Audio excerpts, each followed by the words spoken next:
Hello, my name's Tom Unwin. I'm the lead consultant for The Source, and welcome to our webinar.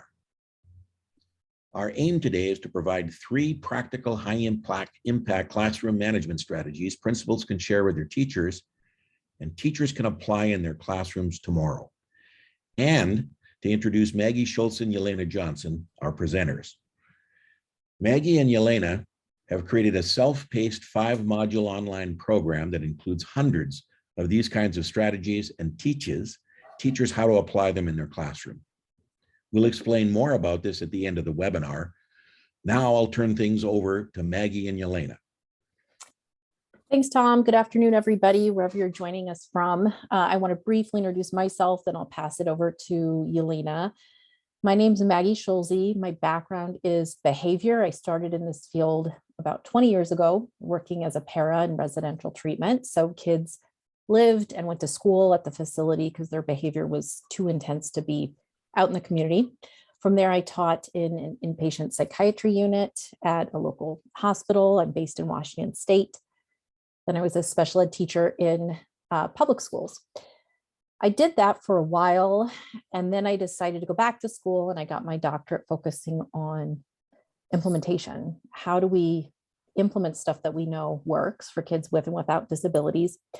And I began consulting around kids with the most intensive needs because that was really where I felt comfortable.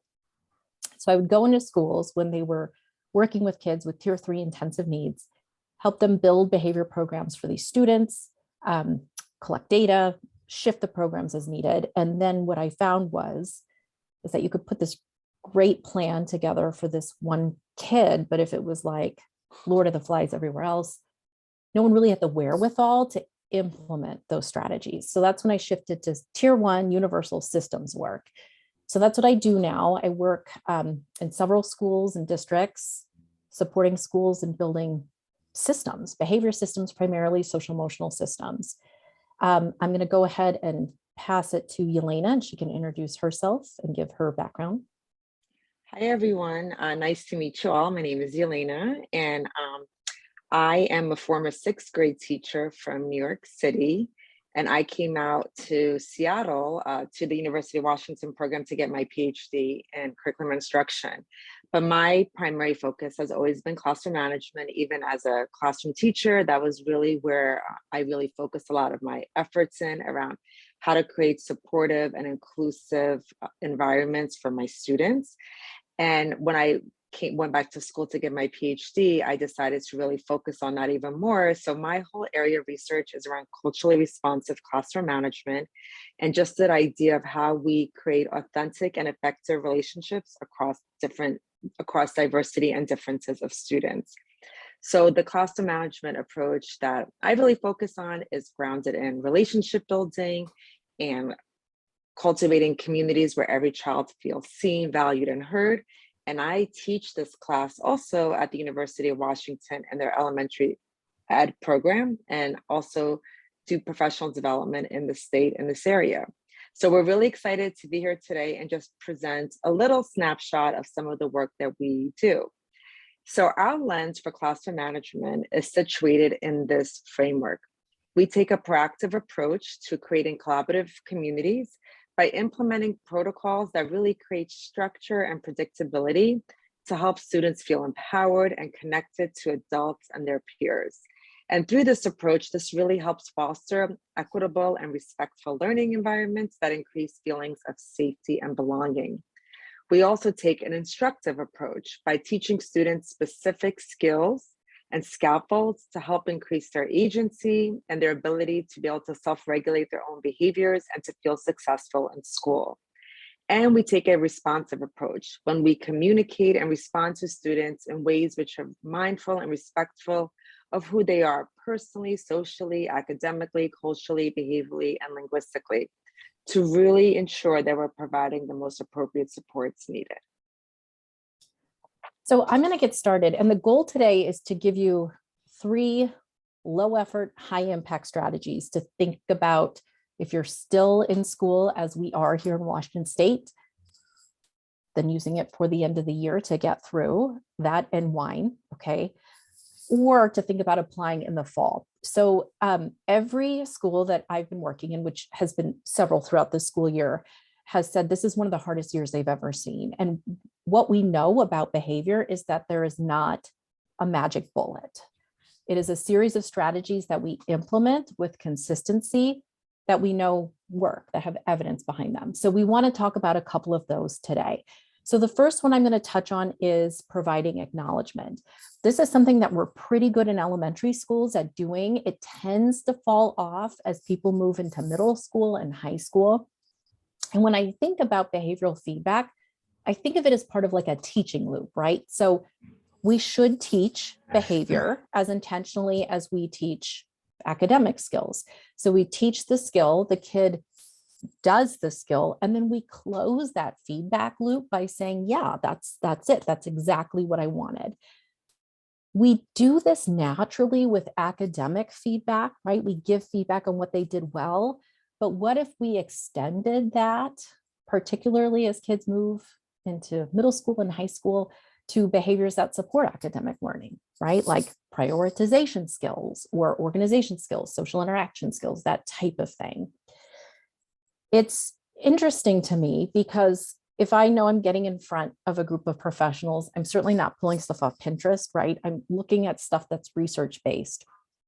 And many of you have probably heard of this 5-to-1 ratio, which is 5 positives to every 1 negative or 1 redirect. And if you look at the science behind this, it's very interesting. So John Gottman, so if you have not heard of him and you're married, you should probably buy one of his books, has done longitudinal research around relationships.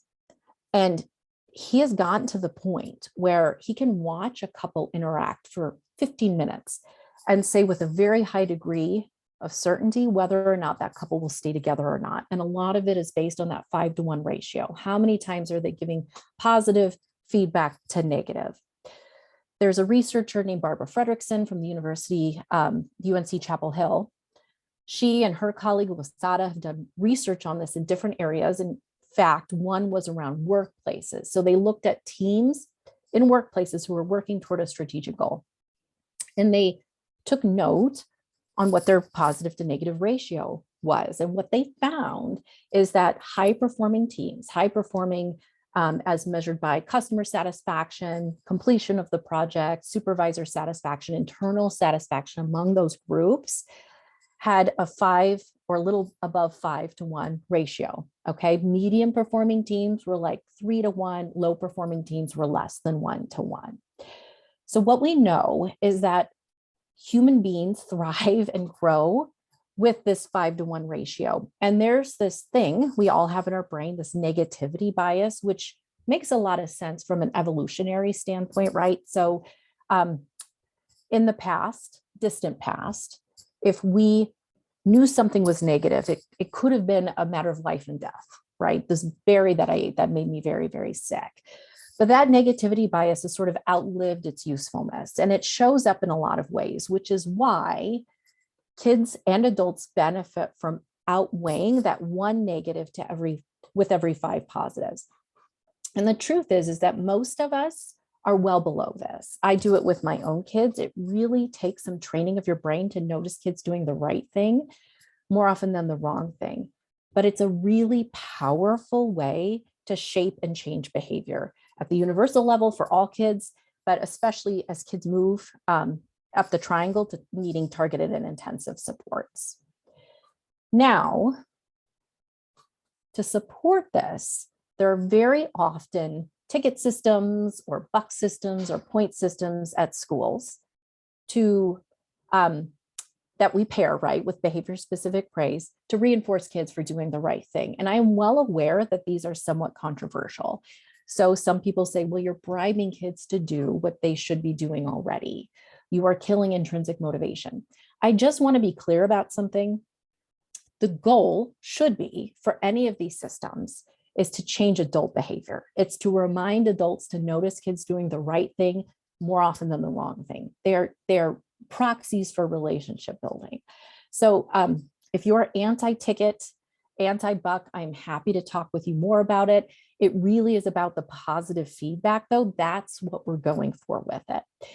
Particularly at middle school and high school, where we know that that feedback tends to fall off. I'm working right now in a very large comprehensive high school with 2,600 students, and they are now implementing a reinforcement system. I prefer to call them acknowledgement systems. That's manageable, that's age appropriate, and the staff are really into it. We set the stage by talking about the importance of acknowledging kids for doing the right thing, even at high school, and it's working. The last thing I'll say about this, because obviously I have thought about this a lot, is that another criticism is that it doesn't really prepare kids for the real world, where you don't get pats on the back for doing your job. But I would argue that's not the case. When you think about employees of the week, employees of the month, Microsoft, which is a small local tech company we have here in Washington State that you might have heard of, has this thing called kudos that they've built in to the Outlook, so people can give positive feedback to one another. So I would say that everyone thrives in a culture of appreciation, and kids appreciate that too. The next strategy I'm going to talk about, because our time together is quite short, especially when you have a really good presenter like myself, are visual supports.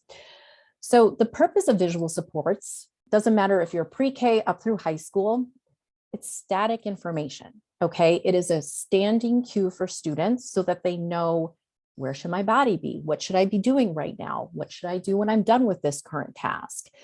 What it does is it promotes predictability and structure. This is particularly true if kids have processing difficulties, right? ADHD, executive functioning deficits, which, my goodness, when we think about the impact of the pandemic on kids, just basic student skills coming back, it's been fairly widespread. And I see that particularly at secondary, where executive functioning skills are in much higher demand. And these kids don't have fully built out prefrontal cortexes, and there's a lot more expected of them, going to different classes, managing multi-step projects, etc. So really, just we think about increasing visual supports as kids have more behavior challenges, but I would argue that increasing it for all kids as a tier 1 classroom management strategy is very helpful, given the trauma and learning loss that's happened over the course of the last few years. So visuals can include things like schedules, behavioral or academic reminders, reminders of expectations. I have a few examples in here that I'll show you. So this is a basic classroom expectations, obviously geared more toward elementary. This is something that could be up for the whole class. It could be if you have a kid with more intensive needs, it's something that sits at his or her desk so that they can take a look at it and have a reminder, so we don't have to repeat ourselves verbally ad nauseum. If you're in a middle school or high school classroom, this would obviously look different. It might just be, it probably would lose the visuals and just the words.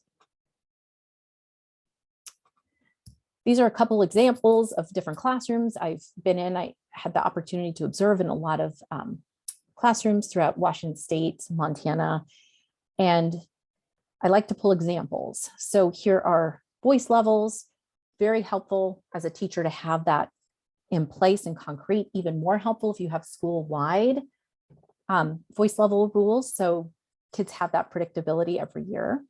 This was an example from a classroom. This is what I need. This is what I'm going to do. This is where I'm going to put it. And then this is what I'm going to do. Low effort, high impact strategies. Motion regulation is another one that's extremely important. What I will say is that I've noticed in schools where they have a social emotional curriculum that everybody's implementing, right? Every kid gets access to second step, zones of regulation, character strong, whatever it is. The problem, or sorry, let me back up, or you have students who have more intensive needs who are meeting with a special education teacher in a small group, a counselor, behavior interventionist to get that intensive, explicit social skills, emotion regulation instruction. The problem can be is that if you only teach kids in that neutral environment, whether that be just, twice a week for 20 minutes doing our social emotional lesson, or in that small group, it's probably not going to generalize to other settings if no one else is talking about it anywhere else. So visual supports can be that link. We can have the gen ed teacher have an example of what are some coping strategies you are learning about in your small group so that they can practice it when they're feeling triggered, when the rubber meets the road, right? Or before they're going out to recess, those types of things. So we want to make sure that we're using strategies that help the kids use the skills outside of that neutral setting. And visuals are a great way. You can send it home with them. So parents can use that language as well. As I said, executive functioning has taken a big hit during the pandemic. Thinking about ways we can organize visually what older kids need to accomplish, helping them to break down larger tasks into their smaller subcomponent parts. If you are attending here from a high school, the high school behavior education program is something that gives guidance to schools that are trying to implement some of those skills in the context of a class. So you can Google that and it will come up for you, the high school behavior education program. So when we think about using visuals, couple considerations. One, is a visual needed? Is it needed all the time? Is it needed for all kids or just some kids? There's different ways we can plan for that, right? Those big sticky notes that we have, we can write down. So this is during this period of the day, these are the expectations, and then bringing those out only when you are doing that particular activity. Making sure that kids will understand the visual. If it's something that makes sense to them, of course, it makes sense to us because we made it, but we want to make sure that we teach it to them and that it's clear to them. So I'm going to pass it to Yelana. We have very little time left, and she is going to talk about our last strategy today, which is contingency mapping. Great. So yeah, we're going to just cover this pretty quickly. So contingency mapping is another strategy. They are graphic organizers for behavior, sometimes referred to as consequence maps. And the basic idea is to really help students understand the consequences of their behavioral choices. So this situation happens, I have two choices that I can make, and based on the choice that I choose, there's going to be different outcomes. So if you were to create a contingency map with a student, you would start with the situation. So the trigger, an example might be students presented with a non-preferred task or assignment. And one route that might go is the behavior you want occurs. So they ask for help or they ask for a short break. And then as a result, they receive their break, they get peer or adult support, and they receive the specified reinforcer that was in place. Or the trigger occurs, students presented with the task that they don't want to do or an assignment that they don't want to do. And what they do is they might start swearing, show defiance, have a frustration or meltdown. And the natural consequence as a result is they don't receive their break, perhaps work is sent home, or they don't receive a specified reinforcer. So an example that a student would see would be, I'm given a writing task I don't like. I can throw the paper on the ground and yell at my teacher. And if I do that, I do not earn my reward and I need to move my learning space. Or I'm given a writing task I don't like. The other choice I can make is I can complete my task and use my breathing techniques. And then the outcome will be, I will earn my reward and I'll feel proud of myself. So just the idea that students are able to see, when I do this behavior, here are the consequences or the results of the actions I choose. And they can actually visually see that. And I just want to jump in really quickly. This doesn't have to be something that looks neat and nice like this. This is literally something you can sketch out on the board or on a piece of paper. And I know teachers who do this for whole classes because we've seen a lot of behavior management challenges this year, which we expected. And so the sort of pre-correction approach of saying, hey, I know you're having a really hard time at music. Let's talk through what's going to happen if you show that challenging behavior at music versus if you follow the expectations. And they do that before every music class, at least for, the first couple of weeks until kids kind of get it. Mm-hmm. And then just some considerations if you use the strategy. like with everything, we want to make sure students are involved in the discussion. We really want to incorporate student voice versus us just giving the student a contingency map and saying, this is what you're going to do, because we know the more students are involved, the more commitment and buy-in we're going to receive. And plus, it's something that is theirs. We want them to own that. Also, of course, we want to make sure we teach the strategy. So use the actual contingency map that you created to really let them see what will happen based on the path they choose. And with teaching, of course, we also want to give them time to practice and really go through each path and role play and simulate what happens for each choice. And then, just make sure to keep the contingency map in a visible location that they can easily reference, whether that's on their table, in a folder, something that's going to be accessible for the student. Some students might want to carry around with them all day, whatever works for that student in that situation. And like always, we want to make sure we give really meaningful rationale for the expectations. What is the rationale for why we're doing this? What is the why behind it? Because that is how we're also going to get students to commit to this. For them, they actually need to understand why we're putting this in place and why it's also going to help them. And eventually the goal is that they begin to self-regulate on their own, and they don't need to have this contingency map as a resource. So this is sort of our strategy. I'm going to turn it over to Tom in a second. So I would say that when we say low effort, high impact, really what we're saying is, or what are manageable things that a teacher can do in the classroom to help promote positive behavior? That's our takeaway, particularly given how challenging this year has been and how many competing demands they have. So that was a quick snapshot. And with that, I'm going to turn it back over to Tom.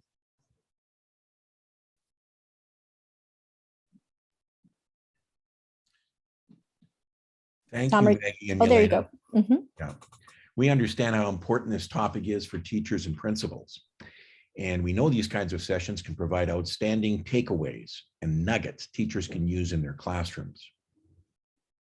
But we also know one and done doesn't do it in the long run. Teachers need comprehensive, ongoing, effective, high impact training and professional learning opportunities. As I said earlier, Maggie and Yelana have created a self-paced 5-module online program that includes hundreds of these kinds of strategies you saw in the webinar. And it teaches teachers how to apply those strategies in their classrooms. If you appreciated what you saw today or found something you can use, you'll really appreciate this program, and it provides that kind of ongoing support throughout the year. You can find out more about the program and enroll if you wish. Just click the link on your screen. You can access that. Well, we feel all teachers can benefit from this program, but it's really a must for new teachers. One of the highest ranked reasons why teachers leave the profession is lack of support from administration in addressing major behavior issues and establishing effective classroom management strategies throughout the school. Principals, you can click on the link on the screen and find out about school-wide programs you can access for teams of teachers and about special rates. We'd like to thank you for attending and hope you'll be in contact with us soon. And we'll be sending this recording to everybody who attended the webinar and everybody who registered for the webinar. Now, if there are some questions, we've got some time to answer those questions. If anybody has, just unmute yourself. If you'll open that up for them, Mylene. Mylene's our technical assistant. If you have any questions or are wondering about something, please ask. And I'd also just like to thank everybody for attending today. I know that this is a hard time of year. If you're still in school, you're in the final sprint. And if you just finished school, you're probably exhausted. So thank you for taking the time to attend. And feel free to either unmute yourself if you have any questions or to drop it into the chat.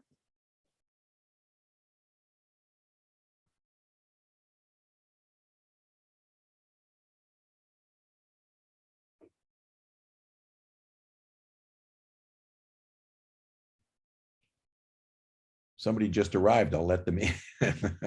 Just in time. Now we can get started. Thank you for attending, everybody. We wish you a great day, great evening. Thank you. Sonia asked if there's a certificate. I'm not sure. Gee, Thank you, Susan. Sonia, I'm not sure that we have a certificate for today, Yeah, I'm not sure we can. but if do you go that through, we today. certainly can give you one if you go through the modules. So Yeah, that sort of comes with the module, Sonia. the secretary asked for it. Oh, that's interesting. Mhm. Well, Certainly, if you purchased it, if you purchase the program, we absolutely can. But this was a free webinar for today, so we're not. We don't have certificates for today. Sonia, if I can find your email, I'll email you and find out if I can help you tomorrow. I'm not sure exactly what you need, but we can talk about it. Okay, I'll email you if I can find your email, and I probably will be able to if you registered. Okay, well, thank you, everybody.